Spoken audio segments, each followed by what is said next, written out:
بسم اللہ الرحمن الرحیم۔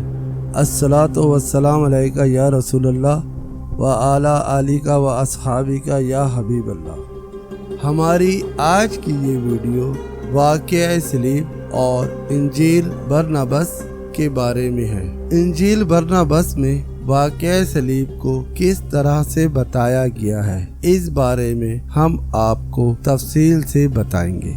حضرت عیسیٰ علیہ السلام کی پیدائش حضرت موسیٰ علیہ السلام کے تقریباً 1400 سال بعد ہوئی۔ اس کا یہ مطلب نہیں کہ اس دوران کوئی اور نبی نہیں آیا، بلکہ اس دوران ایسا کوئی دور نہیں تھا کہ جس میں بنی اسرائیل یعنی یہودیوں کے درمیان کوئی نبی نہ رہا ہو۔ اس ہی دور میں حضرت داؤد اور حضرت سلیمان علیہ السلام جیسے نبی بھی تشریف لائے۔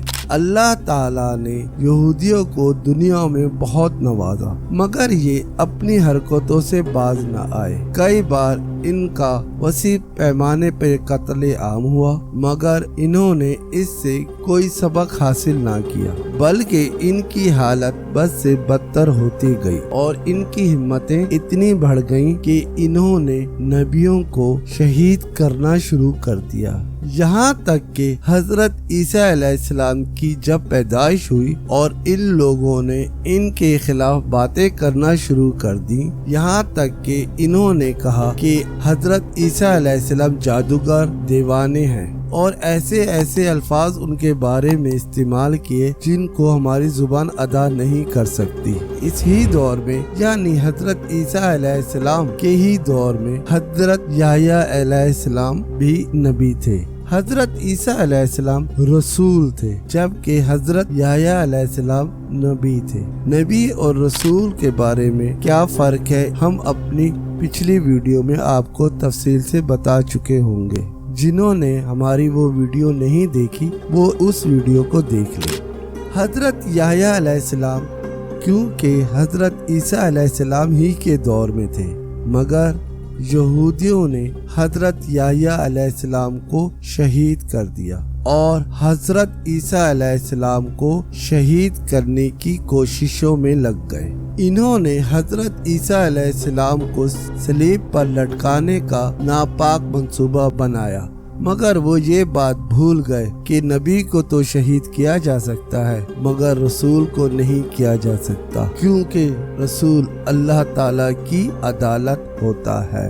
یہ وہ دور تھا جب رومیوں کی حکومت تھی، مگر انہوں نے یہودیوں کو اس بات کی اجازت دی ہوئی تھی کہ وہ اپنے مذہبی معاملات و رعایت کے مطابق حل کریں، اور ان کی ایک اپنی مذہبی عدالت بھی تھی جس کا فیصلہ رومن بھی مانتے تھے اور اس میں کسی بھی قسم کی کوئی مداخلت نہیں کرتے تھے۔ یہودیوں کی اس مذہبی عدالت نے حضرت عیسیٰ علیہ السلام پر مختلف الزامات لگا کر ان کو صلیب کی سزا سنائی۔ حضرت عیسیٰ علیہ السلام کو اللہ تعالیٰ نے آسمان پر اٹھا لیا اور ان کی جگہ وہ شخص سولی چڑھا جس نے غداری کر کے حضرت عیسیٰ علیہ السلام کو گرفتار کروانے کی سازش کی تھی۔